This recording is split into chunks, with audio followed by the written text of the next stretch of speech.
was the battle by which the Duke of Wellington is defined.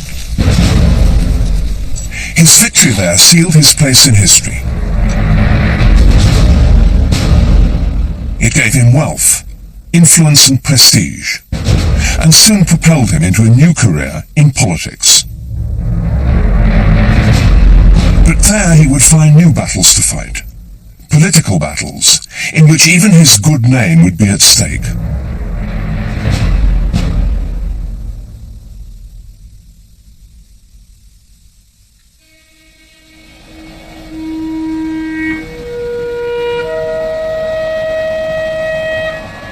I must have visited the battlefield of Waterloo 30 times, and it never ceases to move me.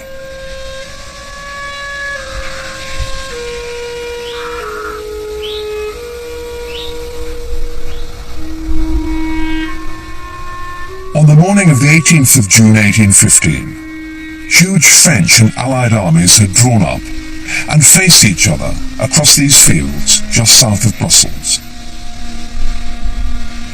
140,000 men were crammed into these 3 square miles. For the Duke of Wellington, this battle was to be the culmination of his military career. Months before, the war had seemed to be over and Napoleon defeated, the result partly of Wellington's victories in Spain and Portugal. But Napoleon had escaped, gathered a vast army around him, and was now marching on Brussels. Wellington had to stop him. It was a battle that would decide the fate of Europe. Wellington knew that he was at a disadvantage, but characteristically, he gave no sign of it. He'd been cut off from his Prussian allies by the French. He'd taken up a good defensive position on this low ridge, but his army of British, Germans, Dutch and Belgians contained many inexperienced units and was badly outgunned by the French just across the valley. Napoleon had won the campaign's opening round, but Wellington was a canny defensive general.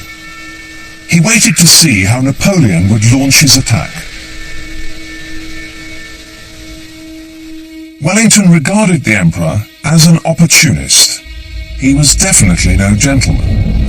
He was a demagogue who had risen out of the anarchy of the French Revolution, a time of chaos and bloodshed.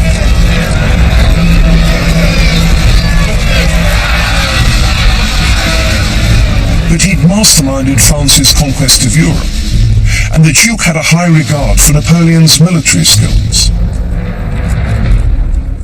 He once said, "I would at any time rather have heard that the French army had received a reinforcement of 40,000 men than that he had arrived to take command." And now, for the first time, the Duke and the Emperor were to meet in battle.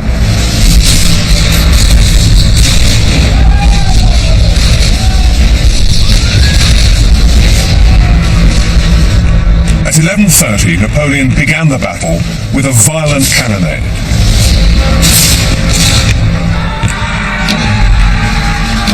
This was followed by an attack on a small farm complex, which was in a key position on Wellington's right. It was vital that Wellington didn't lose it. The enemy commenced a furious attack upon our post at Hougomont.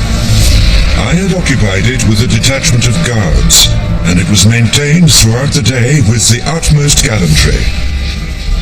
This was notwithstanding the repeated efforts of large bodies of the enemy.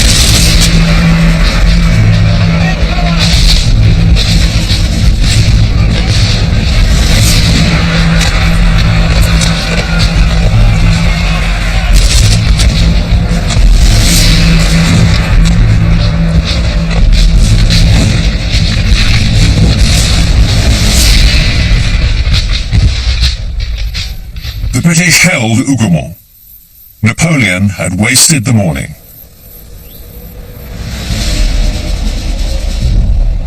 It was not until 1:30 that Wellington had to face the Emperor's main attack.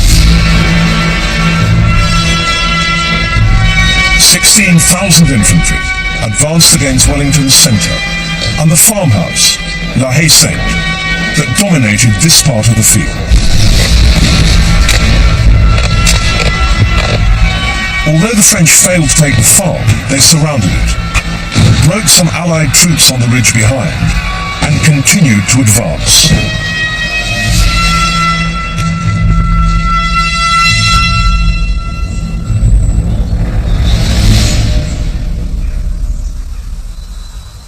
The situation was critical.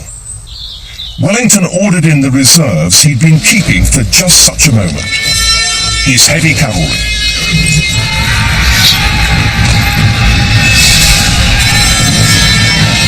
They launched themselves into the greatest cavalry attack in British history. The French infantry were caught in the open, and as the front ranks were hacked down, the survivors fled. Those terrible grey horses, how they fight, exclaimed Napoleon. However, flushed with success, the British cavalry went out of control, galloping right into the French lines, where they were dashed to pieces.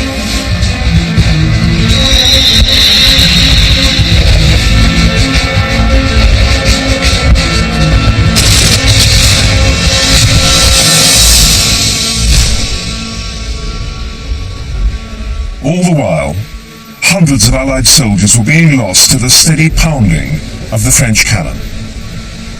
The battle was reaching crisis point. The Duke relied on the support of the Prussian army, led by Prince Blucher, with whom he had a good working relationship. He watched for signs of the Prussian arrival all afternoon. Wellington faced certain defeat without his allies. Napoleon had detached troops to delay the Prussians, and by 4 o'clock, Wellington was desperate for Blucher to arrive.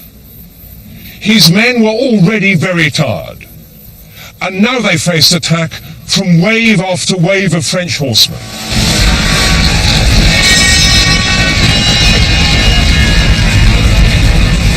They formed squares, blocks of men bristling with bayonets, and stood like rocks beneath the torrent.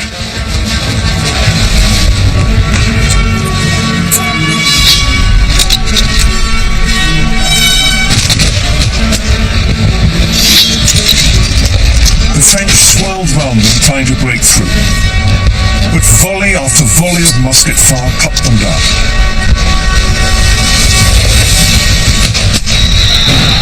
The French were helpless in the face of such discipline and determination.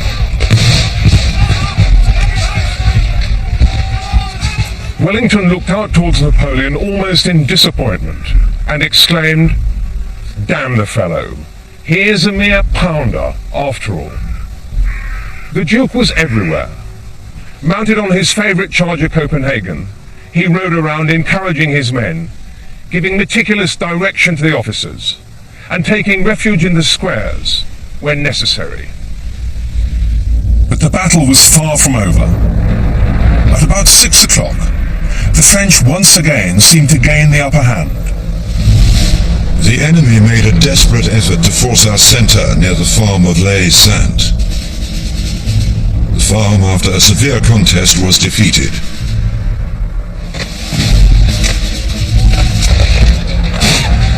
Only 42 men from the garrison survived. Losses were appalling. In one regiment of more than 700 men, over 2/3 were killed or wounded. The Duke murmured, "Night or the Prussians must come." Then there was an unexpected lull. The Prussians had finally arrived. Napoleon hesitated over his next move. Half an hour's doubt was undoing a lifetime's achievement. The Duke used the time to reinforce his hard-pressed centre and rally wavering troops. Hard pounding this, gentlemen. Stand fast. We must not be beat. At 7:30, Napoleon finally decided to order France's crack troops to advance. The Allies could hear the drums and yells of "Vive l'Empereur" as Napoleon's Imperial Guard, his last reserve, came up this slope over the debris of previous attacks. Wellington himself was on hand at this crucial spot. His staff had already been killed and wounded around him, and Lord Uxbridge had advised him to take fewer risks. "I will," he said, "directly I see those fellows driven off." He gave the vital orders himself. "Stand up, guards! Make ready! Fire!" At exactly this moment, the Prussian attack was also biting deep. And as the Imperial Guard fell back, the French army broke. Wellington stood up in his stirrups and waved his hat to signal a general advance. Napoleon's army was routed.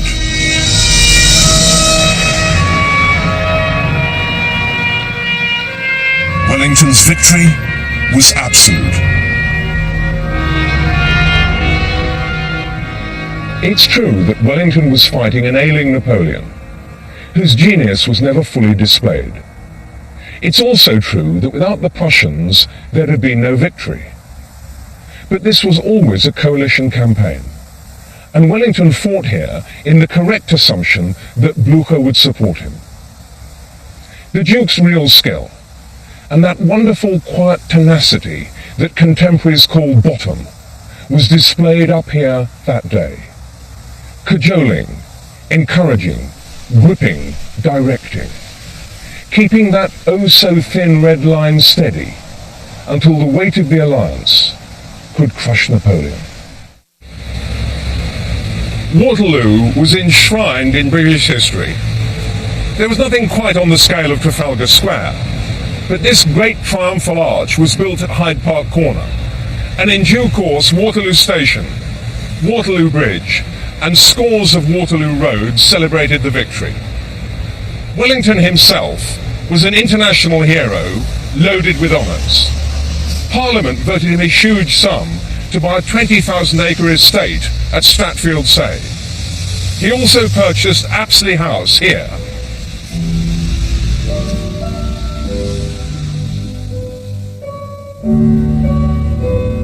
The gratitude of the relieved monarchs and leaders of Europe knew no bounds. Wellington gets loaded with gifts by all sorts of states and individuals, and you've got quite a lot of them here. We've got an enormous number here at Apsley House. He was showered with porcelain services, with silver gilt.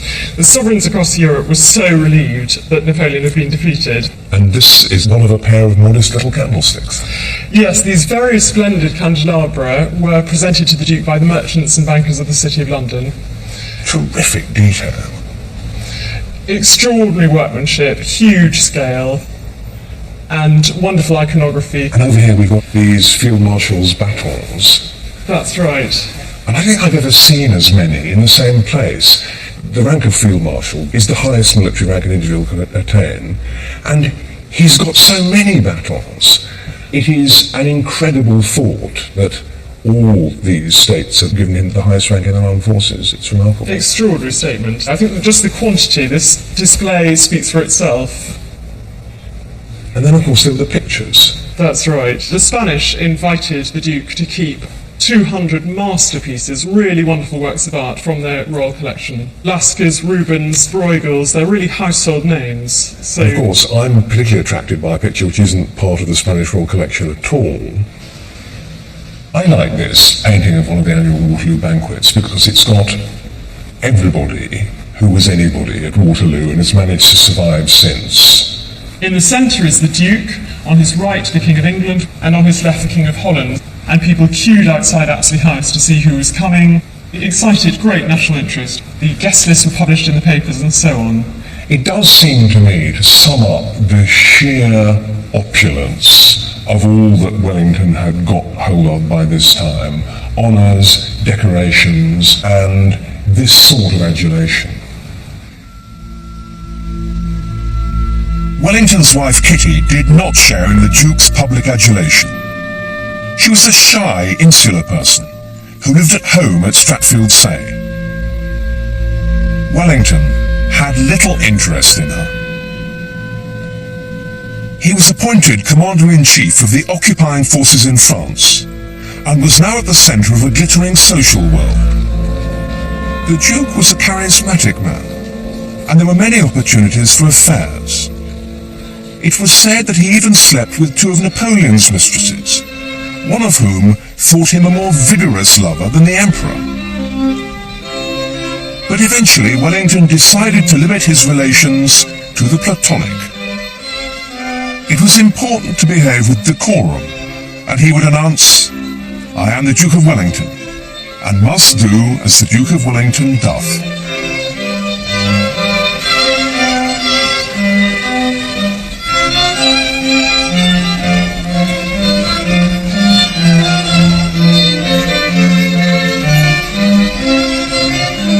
Wellington started to see himself as a statesman.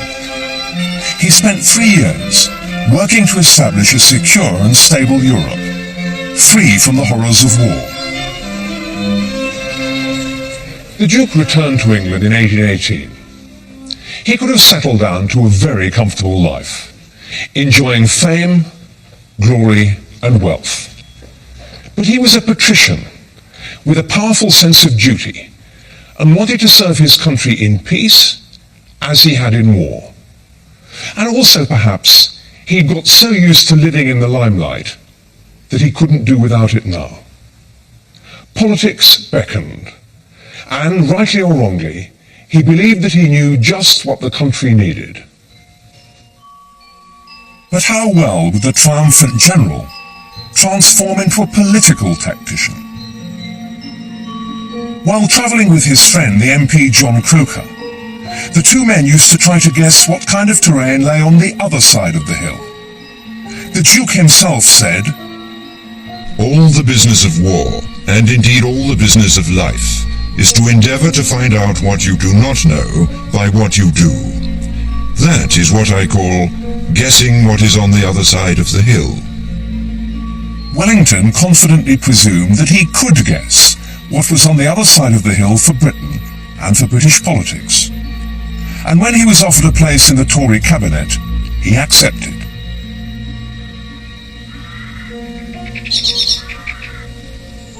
At his country estate at Stratfield-Say, Wellington was able to consider his future political career. Living in the closed and comfortable world of the aristocracy, it must have been easy to be indifferent to the abject poverty not far from the gates of his mansion.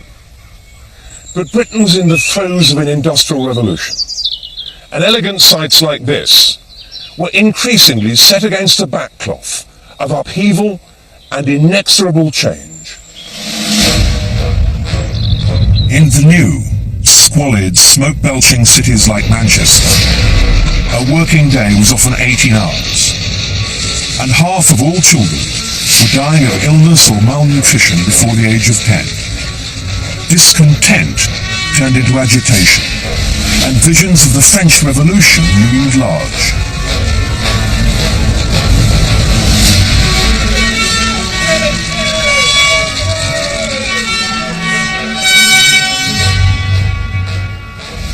The Tory government, in particular, declared its determination to avoid the horrors of revolution by clamping down firmly on any unrest. The Whig opposition was prepared to countenance moderate political change, not because it really believed in it, but as a way of avoiding something far worse. Wellington was a natural Tory and was not ready for change. Not long after he took up his post, the authorities in Manchester sent in the cavalry to put down a demonstration in St. Peter's Fields, demanding political reform. 12 people were killed in what was known in parody of Waterloo as the Peterloo Massacre. Wellington was one of the 13 ministers who wrote an official letter supporting the magistrates' action. He had always believed in harsh punishment to maintain discipline amongst his troops. Likewise, he believed in the harshest repression of any public disorder. He feared the mob and the anarchy that would follow. He would announce to his friends, "It is very clear to me that the radicals won't be quiet till a large number of them bite the dust. We are the nation in Europe the least to be trusted when we are not controlled by the strong arm of the law. Give the people a strong, a just, and if possible, a good government. But above all, a strong one." Wellington's priority was to maintain stability. It was perfectly natural for Wellington, a general, to see politics as simply the defence of the realm in another guise.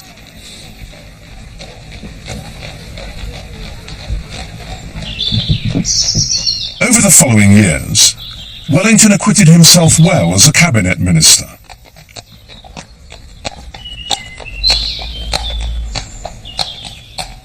He won favour with the right of the Tory party, and King George IV was fond, even in awe, of the victorious general. Early on the 9th of January 1828, a note was delivered to Apsley House from the Lord Chancellor. While the Duke was still dressing, the Lord Chancellor himself arrived to sweep him off to Windsor. The King wanted him to form a government. The Duke accepted the office of Prime Minister. He turned up here at number 10 Downing Street on Copenhagen, the horse he'd ridden at Waterloo. The Duke is unique in being the only professional soldier in modern British history to become Prime Minister. But he admitted, "It is an office for the performance of the duties of which I am not qualified, and they are very disagreeable to me." But responsibility had never, for one moment, frightened him. "I feel that I am capable of doing or acquiring anything I choose. I must work for myself and by myself, and please God, I shall succeed in establishing in the country a strong government, and then I may retire with honour." His arrogance would make cabinet government difficult, especially when he had to deal with the infighting of his political colleagues. Although his ministers had been scrupulously polite at a dinner Wellington had hosted at Apsley House, it was the courtesy, as one of them put it, of men who had just fought a duel. What's more, most of them already felt that the Duke was domineering.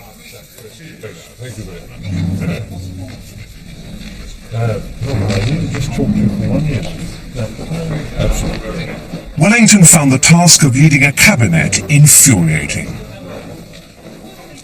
"All my time is employed in assuaging what gentlemen call their feelings. One man wants one thing and one another. They agree to what I say in the morning, and in the evening up they start with something which deranges the whole plan. I used to be accustomed to carry on things in a quite different manner. I assembled my officers, laid down my plan, and it was carried into effect." The Duke threw himself into his new job with fervour and confidence. His great strengths were his legendary attention to detail and his administrative ability. When an official at the Treasury told him that a certain change in his department's accounting methods was impossible, the Duke said, "Never mind. If you cannot accomplish it, I will send you half a dozen pay sergeants who will." But his years as a military commander, surrounded by officers who simply obeyed orders, had made him dangerously authoritarian. In May 1828, William Huskisson, colonial secretary in the Duke's cabinet, publicly stepped out of line and voted against the party. Now the Duke's autocratic nature was to show itself. When confronted by the whip, Huskisson wrote to the Duke, "I owe it to you to lose no time in affording you an opportunity of placing my office in other hands." In the convoluted etiquette of the time, Huskisson was offering an apology rather than a resignation. Wellington responded with the inflexibility of an officer facing insubordination. "Your letter of 2 this morning, which I received at 10, has surprised me. and has given me great concern. I have considered it my duty to lay it before the king. A friend of Huskisson's called round to number 10 to explain that the letter had been a mistake. Wellington snapped, "There is no mistake, there can be no mistake, there shall be no mistake." And he stepped out for a stroll along Birdcage Walk, just in case Huskisson should call in person. Within a few days, other members of the cabinet had walked out in sympathy with Huskisson. Wellington had made a crucial mistake. He had failed to read what lay on the other side of the hill. He should have been uniting his party instead of dividing it. Ahead lay one of the most explosive issues of his day. Since the establishment of the Protestant Church in Britain, profound fear and hatred of Roman Catholics was widespread, and discrimination was institutionalized in law. This Catholic church in London was allowed to exist simply because it was an embassy chapel. The demand to repeal these laws came largely from Ireland, where 90% of the population was Catholic, and the issue fueled violent nationalism. The Duke had heard that he couldn't even rely on the partly Catholic army. Wellington himself came from an Anglo-Irish Protestant family, but his years of campaigning on the continent meant that he wasn't unduly concerned by papism. He recognized that concession was expedient to avoid the risk of civil war in Ireland. He was desperate to avoid the anarchy and chaos that he so much dreaded.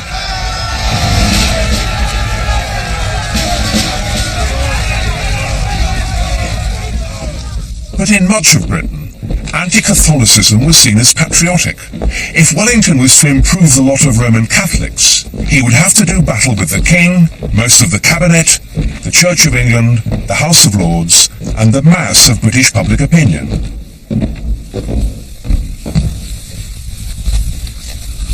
Handling many of the negotiations with the individual parties in secret, Wellington took on the challenge like a military operation. His biggest obstacle was King George IV, whose opposition could block any reform of the anti-Catholic laws. Wellington would need all his diplomatic skills to handle the King's hysterical fury whenever the subject was mentioned. "I verily believed he would go mad," said one courtier. The Duke persisted, listening endlessly to threats of abdication, and watching tears slip down the royal cheeks. By March 1829, Wellington and his ministers were prepared to resign if the king would not back down and allow him to introduce the reforms.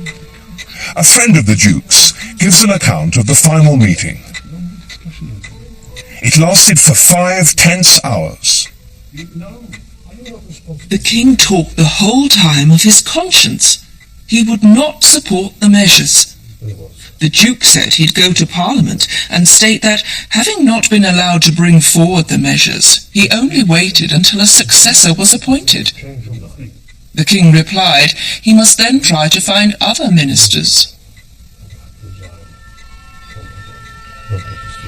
Wellington left with his political career apparently in pieces.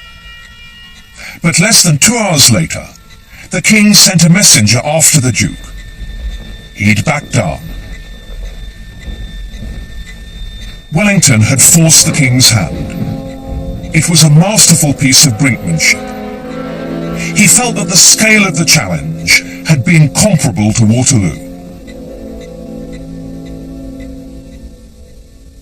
In the House of Lords, the Duke made a simple plea, speaking slowly, with no notes, and his arms folded.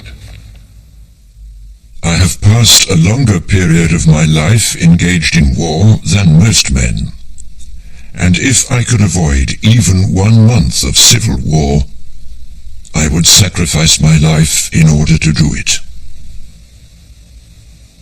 Getting the bill passed was his supreme political achievement, but the issue split his party, and soon the extreme ultra-Tories were attacking him publicly. It would lead to one of the most extraordinary and brash acts of any Prime Minister, when the Earl of Winchelsea suggested that Wellington had an insidious design for the introduction of popery into every department of the state. Wellington demanded an apology. Winchelsea refused. Despite being Prime Minister, Wellington called upon him to give that satisfaction for his conduct which a gentleman has a right to require, and which a gentleman never refuses to give. These were the rules of his class.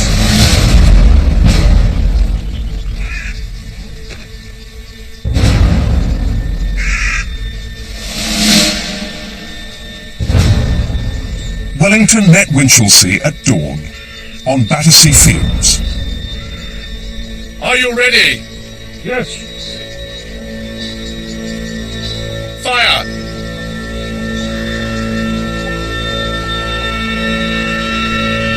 But Winchelsea's arm remained by his side. So Wellington fired wide. Honour was assuaged. A suitable apology was then accepted. The Duke had to clear his name. The duel worked, and public opinion swung in his favour. Even the London mob, which a few days before had been hooting him, was now cheering. But he'd destroyed his party. The ultra-Tories could not forgive him over Catholic emancipation.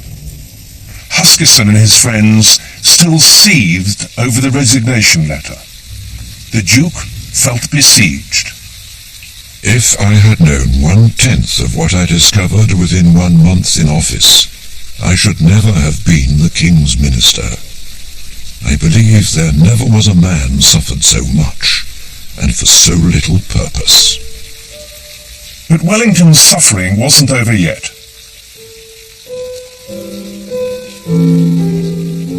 He now faced the growing clamour for political reform. Few men had the vote, and the reformers demanded that the franchise should be widened. But Wellington feared that this would open the door to mob rule. On the 2nd of November 1830, in the House of Lords, Earl Grey made a mild speech calling for reform. Wellington gave a shockingly uncompromising reply on this sensitive issue.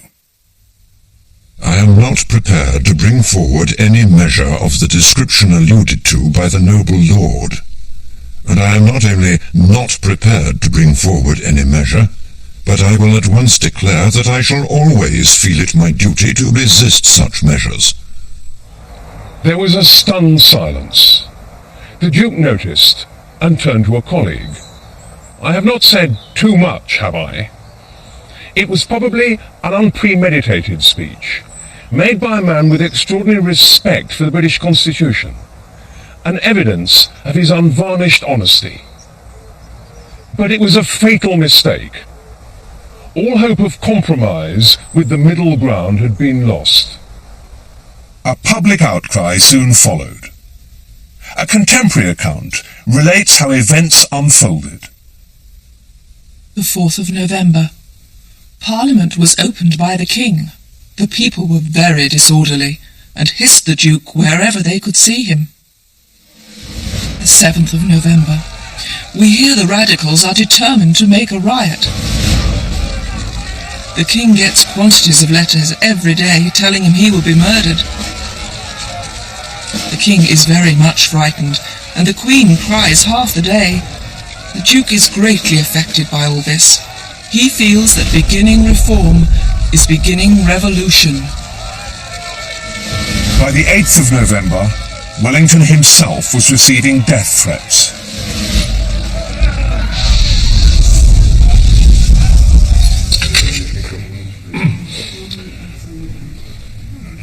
A few days later, the Duke was entertaining the Prince of Orange to dinner at Apsley House, when a note was sent up to him.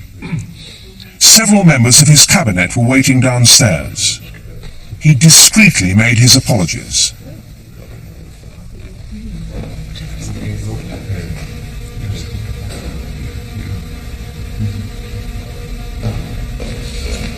They informed him that large sections of his party, eager for revenge, had turned against him.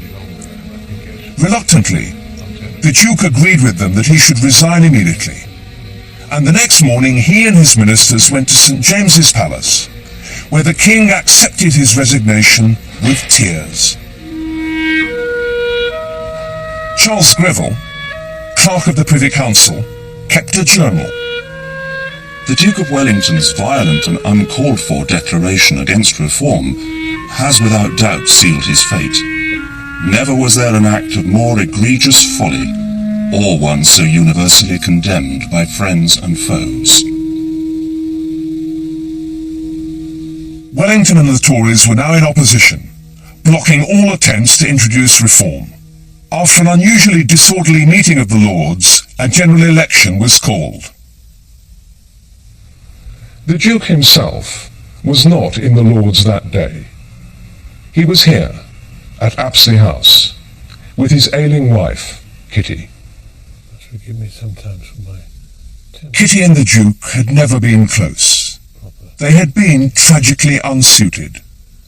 Wellington, a proud man of action, Kitty a retiring woman with simple interests.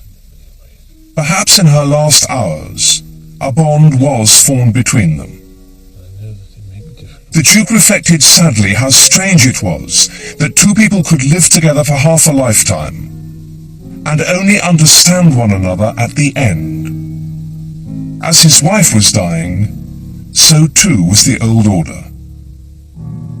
There was scarcely time to mourn. The news of the election brought a storm of rioting to London. Wellington wrote, 28th of April, 1831. I learned from my servant John that the mob attacked my house and broke about 30 windows. He fired 2 blunderbusses in the air from the top of the house, and the mob went off. They did not care one pin for the poor Duchess being dead in the house. Matters appear to be going as badly as possible. It may be relied upon that we shall have a revolution. I have never doubted the inclination of the lower orders. They're rotten to the core. They will plunder and annihilate, and we shall witness scenes such as have never occurred in any part of the world. The election was a foregone conclusion. The Whigs won a huge majority, overwhelming the Tories in the House of Commons. So Wellington now blocked the bill in the Lords. When the news hit the streets, the rioting spread to Nottingham, Derby and Bristol, where half the city centre was destroyed and hundreds killed or wounded.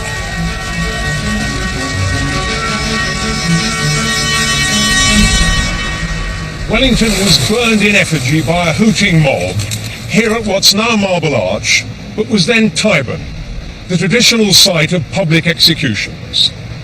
The country was in chaos, and the king begged Wellington to give way. Eventually, risking accusations of hypocrisy, the Duke agreed to let the bill through. It was probably the most remarkable decision of his career. In the end, I think, the Duke was driven by his powerful sense of duty. The harmony of King, Lords and Commons was breaking down. It was his duty to restore order. If I had been capable of refusing my assistance to His Majesty, I do not think that I could have shown my face in the streets for shame of having done it. Backed by around 100 other Tories, Wellington abstained and did not attend the debates. The Great Reform Act was passed in June 1832, doubling the electorate. It was a first step towards parliamentary democracy. But Wellington gained no credit for backing down. It was too little, too late. One Whig MP wrote in delight, "The Duke of Wellington has destroyed himself forever."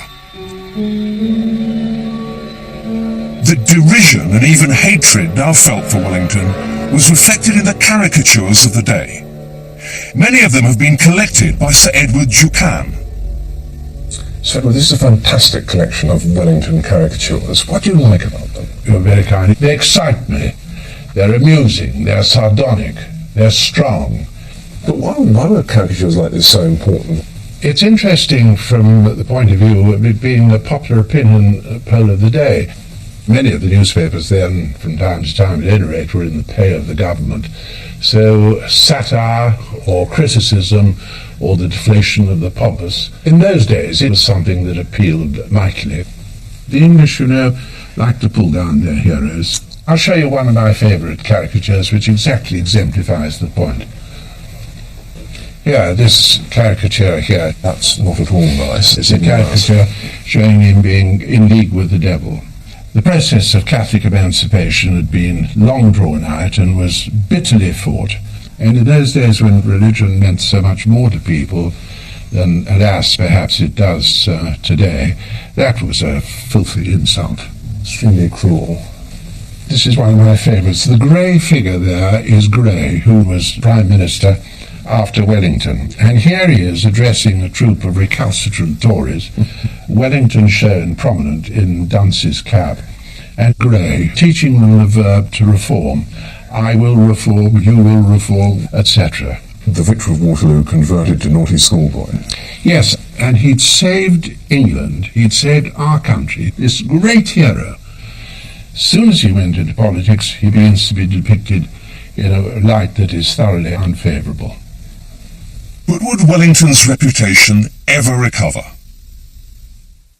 In October 1834, the Houses of Parliament burnt down. The construction of these magnificent new buildings marked the changing face of British politics. The roles of the House of Lords and the monarchy were diminishing. Power had shifted to the House of Commons, and modern party politics was taking root. Wellington and his age were being left behind.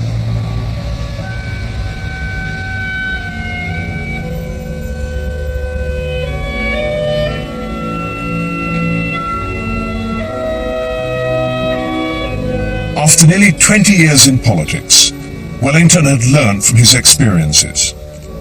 In opposition, he took the moderate line. Together, he and Robert Peel, Tory leader in the House of Commons, avoided any confrontation with the Whigs that might drive the government further into the arms of the radicals. Respect for Wellington was returning. In the end, the achievement of Waterloo stood for far more than his political mistakes. As the Duke travelled through London, his riding companion, Charles Greville, noted a new reaction. It is not popularity, but reverence. The feeling of the people for him seems to be the liveliest of all popular sentiments. Yet he does nothing to excite it, and hardly seems to notice it. One morning in 1834, Wellington was about to go hunting when he received a royal summons. He left immediately for Brighton Pavilion, the royal seaside retreat. The king greeted him in his apartments here and asked him once again to form a ministry. The Whig government, riven by internal wranglings, had fallen. But the 65-year-old Duke declared that Peel must be Prime Minister. Wellington had learnt much. Perhaps he believed that the changed political climate demanded a leader in the House of Commons, not the House of Lords. But perhaps he knew that he wasn't up to the job.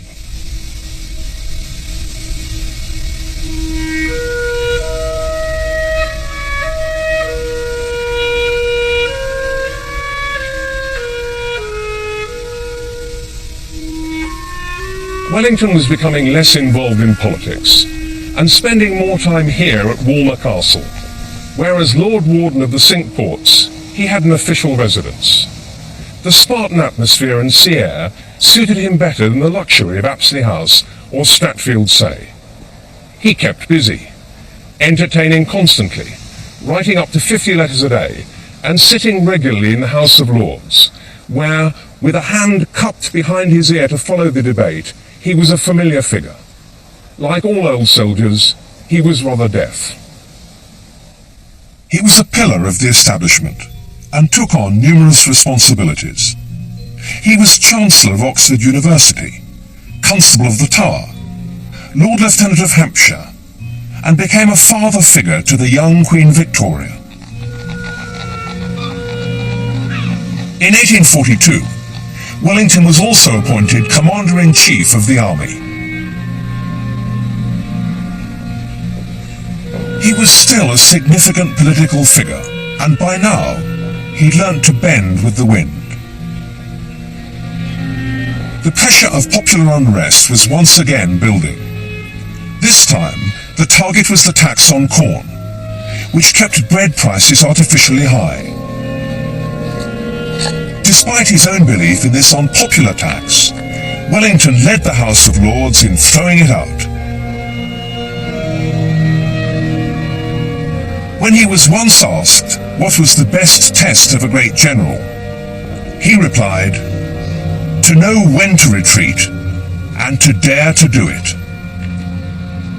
The tax was abolished after the Duke made a highly effective speech late one night in the Lords. When Wellington left the house in the early hours of the morning, he was cheered. One workman shouted, "God bless you, Duke."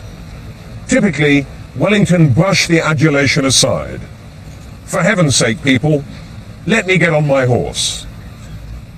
After this, Wellington gradually faded away from public life. He was still having his portrait painted, and even sat for one of the early photographers. But Wellington had had enough of the adulation. I am really tired out, and must request to be allowed to seek some repose.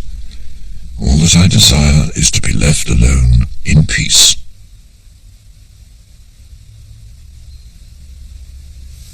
In 1852, he died in the bedroom of his beloved Walmer Castle.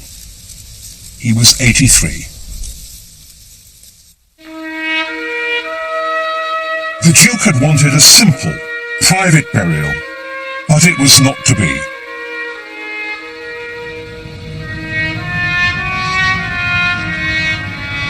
Instead, he was given a lavish funeral here at St. Paul's. His coffin was borne on an enormous 18-ton funeral carriage, pulled by 8 horses. 1 million people lined the streets. When the carriage got stuck on a hill on the route up, sailors were quickly summoned to help push it the rest of the way. Sailors have been in attendance to the funeral carriage at state funerals ever since.